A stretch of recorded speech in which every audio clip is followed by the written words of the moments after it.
Hello and welcome to Make Some Noise. I'm your host, Jason J. Rock Houston, and my wonderful co-host is Jammie Bosstel.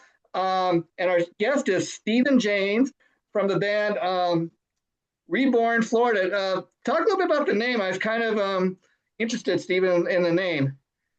Well, the Florida part kind of came because actually Reborn is actually a common name for bands, and we just kind of wanted to distinguish ourselves. And that I moved from Michigan to Florida and kind of just started my life over here.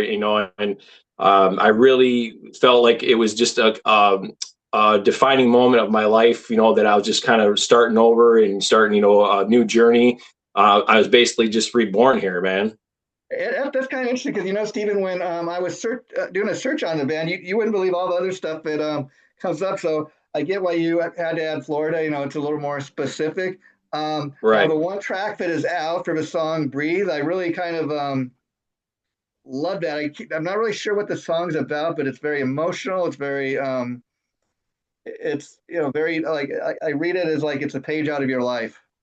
Absolutely. Yeah. I mean, I try to base my music around my story of my life. Yeah, I mean, I've been through a lot of things, a lot of drama in my life, a lot of, unfortunately, I've just ran into a lot of bad things and made a lot of bad decisions. And Reborn is just kind of a new, start over for me, getting myself back into a good life.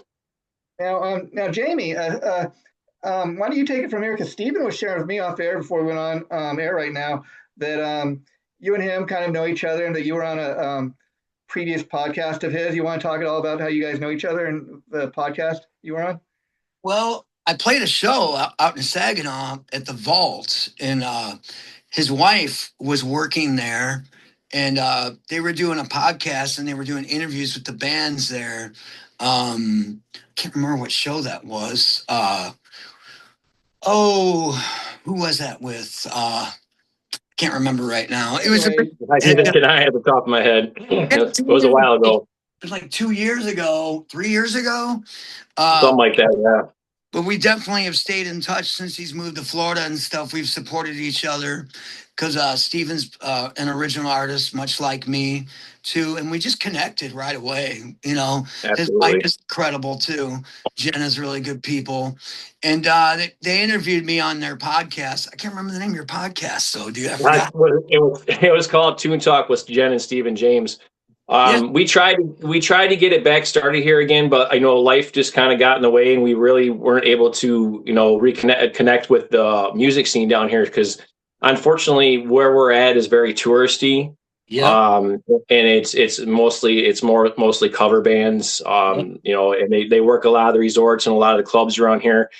We haven't really there's a lot of original acts that do Tampa area, but unfortunately we just haven't been able to connect well here. I was wondering how that was going down there with that, as far as being an original artist and that. Because I've been down there. I have a friend that lives in Port Charlotte, and we go down there at least twice a year. Yeah, that's all I've seen down there is cover bands, cover bands, cover bands. There's some good ones, though, man. Oh, yeah, absolutely. Definitely our era of music is down there for sure. Yeah. Doing a lot of 90s and 2000 rock down there and stuff. The stuff that Yeah, 90s are a big hit around here. Oh yeah, definitely. I love it when I go down there. The song selection that the bands play is definitely in my wheelhouse for sure. Yeah. But you guys work EP? You guys working on an album? We're doing an EP right now with Loud Studios here. We started with a smaller studio, kind of in-house studio. And the first guy we worked with, he produced our first Breathe, and he did a really good production job. Unfortunately, the mix and master, we just weren't really feeling how it was put together. And then we sent it over to Loud Studios, and the guy there was just phenomenal. He made it what it was, not at least so you listen to it. So yeah, it just hit home right away, and that was the decision maker right there that we were going to record with that studio. Yeah. Where you located again at, Stephen? We're in Largo, just like about 10 minutes outside of Clearwater, kind of like by St. Pete, like the Panhandle area. Okay. Okay, right on. So how did this happen pretty quick for you, man? I gotta admit, you moved down there, things started happening for you really quick. I know personally I've hesitated to move down there. My wife wants to move down there too. And I've been like, man, I gotta have a job down there if I go down there. And I'm, and as far as like up here, it's a lot easier to make connections, it seems like, for, as far as venues and that. Like you said, it's a little tougher down there because of cover bands and stuff like that. How did you find your band members? Tell us Well, the story. what happened was when I don't, you remember the song that I did, Living Free, right? Yeah, nothing like what you're doing now. Right. So the guy that filmed that video, phenomenal photographer. He's my bass player. And we hooked up doing that, and then he's like, "Hey, I play bass." And then we were thinking about just kind of doing like an acoustic thing and doing some side stuff. Yeah. And then I was like, I mean, I love it, but I really want to put the band together. And here in Florida, a lot of the bands practice in studios that they hold, that a lot of, and that's really popular around here, where they hold rental spaces, Yep. where you go in, all the equipment's there, amps, everything, drum sets, everything Oh, set yeah. up and ready for you to go. And they don't charge too much. It's like $30 an hour. Yeah. So we end up holding auditions at one of these places, the local places.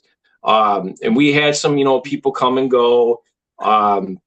And then some people would fit, and like Ryan, my guitar player, he fit really well. And then we went through a couple drummers, and then Heather came in, and she just, we just clicked right away. It was just right there. We had another guitar player that tried out with Heather. We had him for a minute, but unfortunately he just wasn't at the status that we needed him to be for a lead player. He was a really good rhythm player, but we needed somebody who could play lead.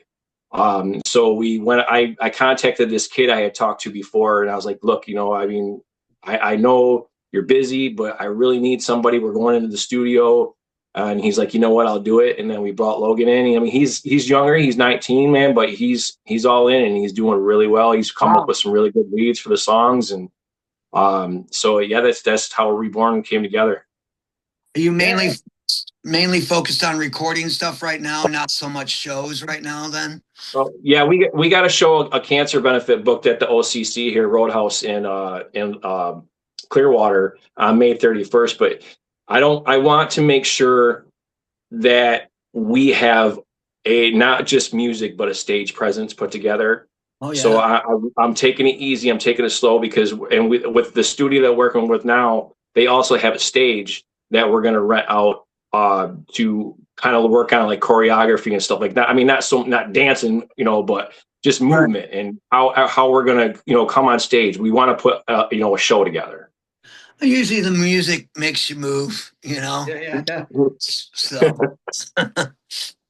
So, Stephen, talk a little bit about the track "Breathe." That's quite a interesting kind of first track to put out there. It's kind of it's real heavy and emotional. So, in regards to the band's sound, how would you describe overall sound of a band? I mean, if you're going to be other songs that sound like that, or you guys all over the place?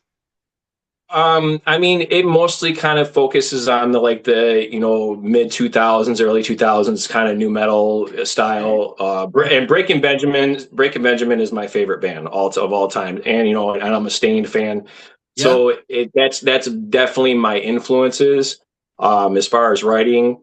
I know, and everything. I'm real particular about my lyrics that it has to mean something. It has to tell a story. It can't just be something written down on paper just to get a song out.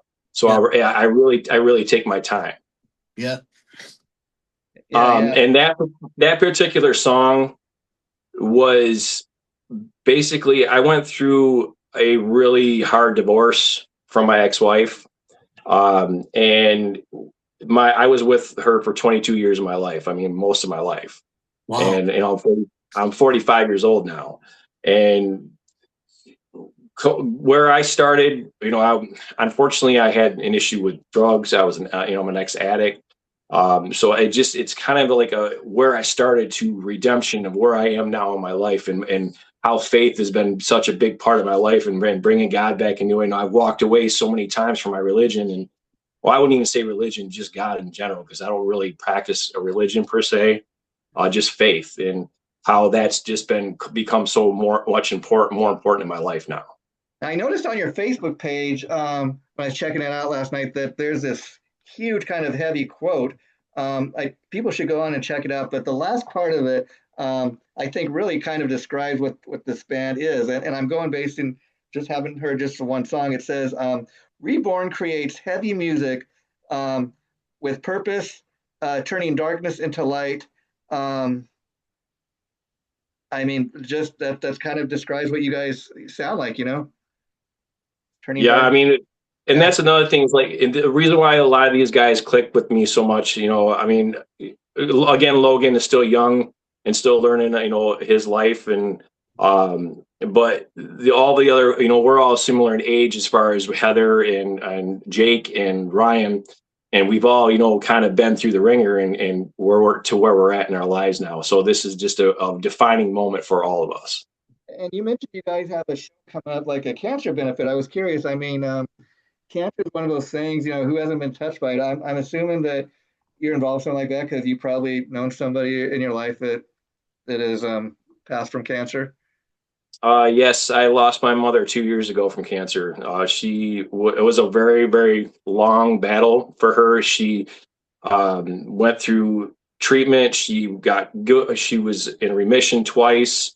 And then it came back, and unfortunately, she just didn't make it through this last time. Sorry for your loss, but you know, well, I appreciate that. yeah. And I mean, that kind of, a lot of things were kind of holding me back to Michigan too, you know, with my mother getting sick. My daughter had my grandbaby. So it just seemed like there was always something that was holding me back from it, because I always had planned to move here. I just never really kind of took the initiative to do it. And it was, you know, it was a lot, and just picking up my life and moving to a complete across the country, basically. And then my job shakeup, unfortunately, my job was eliminated in Michigan. So I had the option to move to Florida, Texas, New York, or Montana. And Florida was the obvious option. Yeah. Or choice. Yeah. Yeah, I hear there's no taxes in Florida. I don't know if that's true, but no state taxes. No state taxes. Yeah. Okay. Well, every bit helps. So you were also sharing me, Stephen, that you're also a solo artist. You want to talk a little bit about that? Because I know your main thing is the band. Well, when I left Suicidal Fish, the first original band that I put together about 4 or 5 years ago, I kind of was trying some, you know, different things. I did a couple like ballady songs. Like I said, I went through a hard divorce, and a lot of what was about my ex. I even tried a pop just for fun, and the song was actually supposed to be just a joke. It was called 31 Flavors, and it was a pop song, and I was just messing around, and my wife heard me playing it. She's like, "You really got to make that a song." So I put it together. I got with my buddy Chad Stone, and he did, like, it was kind of like a Sublime-ish kind of deal with it, and it just really turned out really fun and great. And I enjoyed making the song. You know, I mean, I don't really particularly care to go back in that direction, but I mean, it was a good time. Yeah. Wow. How about you, Jamie? Anything you want to ask Stephen? So you guys are working on an EP or an album, and when do you expect that to come out? And is it true that I thought I heard in one of your interviews that you got one of the members from Lydia Can't Breathe. Is that right? No, we were recording. Well, no, you know, actually, Jake was part of a Lydia Can't Breathe for a little while. Okay. Yeah, I do apologize. Yes, he was. And we were also recording with one of the members from Lydia Can't Breathe. But I just actually went in on Tuesday to start vocals for our 3, because we have 3 songs coming. Awesome. So we're gonna kind of just drop them like 4 to 6 weeks apart, right up until the show. So, and then we have a ton of more work that songs that we're gonna put out. Right, we're gonna kind of go right back in right after those are done, and just continue to work as much as possible, because we want to have a good tight jacket of songs. Yeah. So, I got a couple more sessions I got to do to finish up. I got some harmonies and stuff like that I got to add, and some backup vocals from the other members of the band, and then hopefully our first song should be dropping here within the next month or so. Wow, I got to ask you, when you guys like write and record, do you get together in a room, or like does everybody have their own home recording studio? A lot of people these days. Three of us have our own recording equipment. Heather's still kind of working on her home stuff. But yeah, I mean, we do get together and write and kind of coordinate, but we also do a lot of writing from at home and then send each other tracks, and then everybody kind of just puts their input on it. Yep. Yeah. In regards to that, again, I saw a lot of bands, doing this a lot more like during COVID time because kind of had no choice. But a lot of bands now even get together like on Zoom and do rehearsal or practice. You guys ever done anything like that? No, nothing like that. No, Okay, just emails back and forth, with tracks, and then everybody will put their stuff on it, send it back to each other, say, hey, this is the idea that I got. Yeah. But no live recordings. Yeah. And I gotta say, Steven, when Jammie asked me about bringing you on the show, to be honest, obviously never heard of the band, but I went last night and to do my homework to be prepared for today's show, and checked out the one track Breathe. And one thing I can say is like, man, you really leave people wanting for more. I'm like, wow, this first track is this good. I can't wait to hear the next. Yeah. Track. With that being said, I got to ask you, because the band's not like hugely known right now, what kind of response have you been getting? Like, are you surprised at all? Kind of response you've been getting? It took a little time. I kind of had to work with with Spotify and DistroKid on like the whole playlist thing. Mm-hmm. But yeah, I mean, it's been up and it came down for a little bit, then it just keeps going back up, and it'll come down and it goes. But it's consistent. It's been completely consistent, and I'm really. Again, Jammie told me about this band. I looked up, really knew nothing about the band until I checked out the song "Breathe," and I'm like, wow, if they're this good with just one track, just think when you start posting more songs and people start to become more and more aware of the band. I think you're well on your way. Appreciate that. Yeah. Yep, and that's the key is consistency, and once we get these other songs done, we'll be able to have more content to put out too.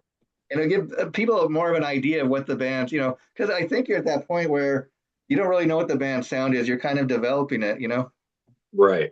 Yeah, there's no set box, like we got to stay in the box just yet. Well, I've always been really versatile. Oh, I'm sorry. Go ahead, sorry. Hey, Steven, I noticed you have some electronics in that song too. You guys going to do that live? Are you using some tracks live too, or how's that going? The idea is to use backing tracks. Absolutely. There's nothing wrong with that, man. I'm not against it. Are you against that? Or how people feel about that? And I don't think that's... I mean, as long as we can perform the songs without them. And that's the good thing. So if something was to go wrong on stage, we don't need it. It doesn't define the song. Yeah. So as long as I'm pretty sure I know the answer to Steven, but how do you feel? Have you at all experimented with AI and songwriting or recording? Absolutely, yeah. I mean, in which night is like I don't use AI to write songs. But I have used it to say like, okay, so I have this idea.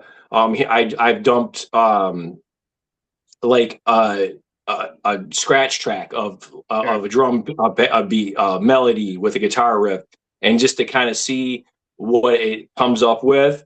And I've used ideas out of it, but I would never use anything that's AI to release as my own. Yeah. I mean. The reason I ask is it's kind of AI is all over the place. It's like anything that's new. There's good things and bad things, but I do think you don't want to, especially talking music wise, because musicians are kind of depend on it as a crutch. Okay, I'm just going to throw this out, but there's possibilities. You know what I mean? Yeah. Well, unfortunately, I mean we're in a time in our lives where it's huge. It's not going anywhere. Yeah. You know, it just like, you know, drum loops and stuff like that. That stuff never went away. It got more consistent, more developed. So I mean, this is just how It's where we're at. interesting you bring that up, Stephen, because even a thing like with drum loops, it's become something that you never could have even imagined. Guys that never used to get like songwriting publishing or making money off it as they should. Stuff like that is becoming like ringtones on people's phones and just all kinds of stuff that you never would have thought about years ago. Right, absolutely. Yeah. Well, Yeah. like when I record, Steven, I showed you my stuff. Can't have a drum set in a bedroom studio, so I use programmed drums on my solo stuff, but my band stuff, Right. real drums and stuff. But there's nothing wrong with that. But I don't know. For me, for AI, I'd rather actually challenge myself and write the guitar part and come up with the bass part and keyboard part and vocals and that. I haven't fully. I've had friends try to get me to do the AI thing, and I'm like, I don't know, man. If I can write the way I do, why I don't need it. Yeah. No, I mean, it's not a necessity at all. Like I said, it's just if you want any extra ideas or anything like that. And like I said, I would never use anything that is actual AI for a release of our song. We if we can't do it ourselves, there's Sure. I won't even mess with it. And Jamie, I gotta give you a huge shout out, my friend, because I'm sure people are aware of it. You recently put out on your Facebook page a great cover you did of Skid Row's 18 in Life. Oh, You want to talk a little bit about that and let people know how That they was can pick it up? amazing, dude. That was an amazing track. oh, thanks, man. I don't know. There's all this hype about trying out for Skid Row and stuff, and I don't know. Yeah, I took the downloaded version from the Sweetwater thing and made a little slide video and put it on my Facebook. The other song you have to do is Monkey Business, and I think that would be hard. And what people aren't thinking about, some of these singers aren't thinking about, is you have to sing like that probably 2-3 nights in a row. Oh yeah, And yeah. so I just thought it'd be fun. I was like, I just wanted to see if I could do it, and I put it out there. Much like you writing your pop song, you're like, hey, I feel like doing this. I'm just gonna put it out there. These days, I just do whatever. If I feel like doing a pop song, I'll do a pop song. If I want to do a metal song, I do a metal song, do a rock song. I just love songwriting. You Yeah. know that. Right. I'm all about songwriting. That's why you and I connect the way we do. And I think more musicians like you and me, Steven, should support each other the way we do. Like I support you. We've talked, much before this interview. We're always sending stuff Right. back and forth. You send me your stuff. You're like, what do you think of this? I send you, what do you think of this? Because I respect your opinion, dude. Just like you I respect appreciate it. mine. And I think more musicians should be like that and collaborate and work together like that rather than be against each other. There's a lot of that too. And it's so stupid and silly. Yeah.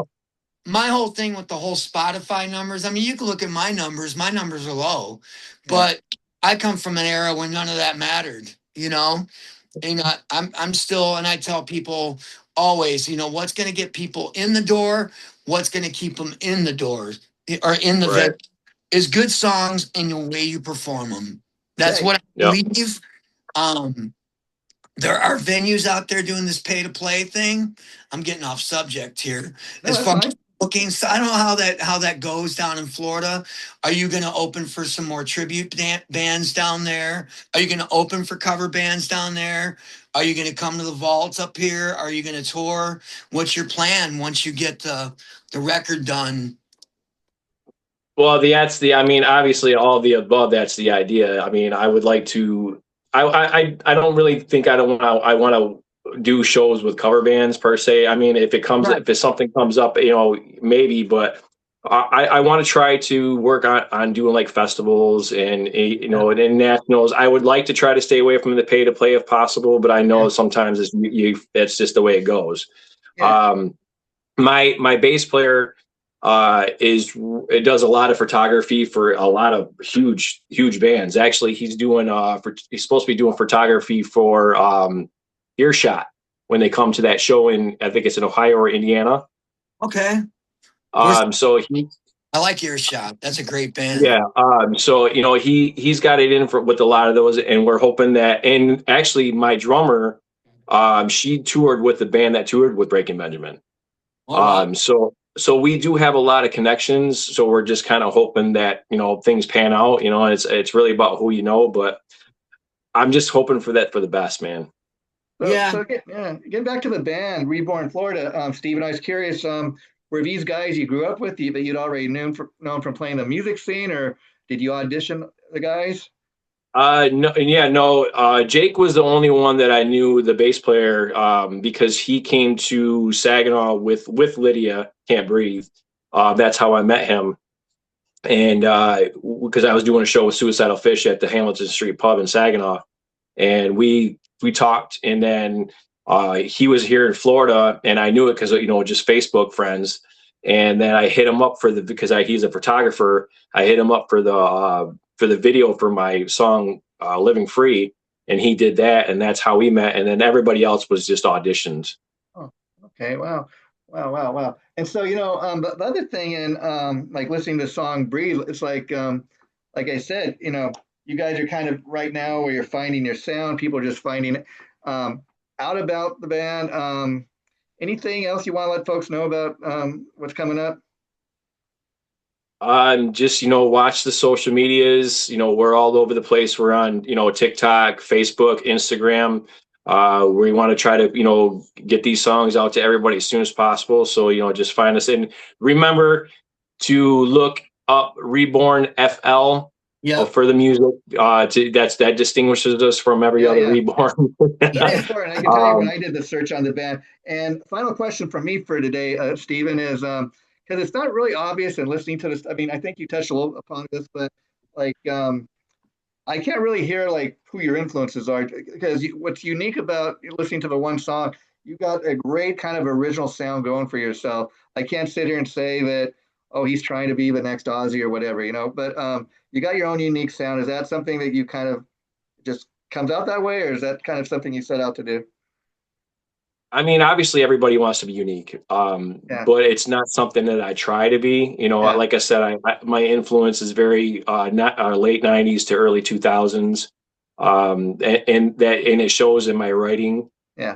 But I also like a lot of newer music too. I do like a lot of like Sleep Token. I'm a huge fan of Sleep Token. I like Sleep Theory. The sleeps. But a lot of the kind of like a little bit of a pop mix, because I mean that's just where I come from. I would listen to all types of music. When I'm growing up, I listened to rap, I listened to grunge, I listened to rock. And I think I'd like to try to fuse the music as much as possible. Oh, very good. That kind of music was part of pop culture back in the day too. Billy Corgan just mentioned that, talking about how rock is still thriving majorly, all these concerts and festivals and stuff. It's doing great, but yet we don't hear it in pop culture that much. Right. We need that back for sure. Absolutely. For artists like you and me, for sure. I'm proud of you, dude. I appreciate that. You went down there not knowing nobody. That took some guts, dude. Oh, yeah. You and Jen did it, man, and you're doing so well. Look, it was meant to be, dude. That's awesome. Right. Well, I appreciate it, brother. I'd like to thank Stephen for coming on, and Jamie, thanks for booking such a great guest and opening my eyes, because I never knew about Stephen or his band until you told me about him, and I hope that people will watch today's episode and go check out Stephen James and Florida Reborn. Thanks for coming on, Stephen. Absolutely. Take care, and thank you. Take care. Bye-bye. Bye-bye.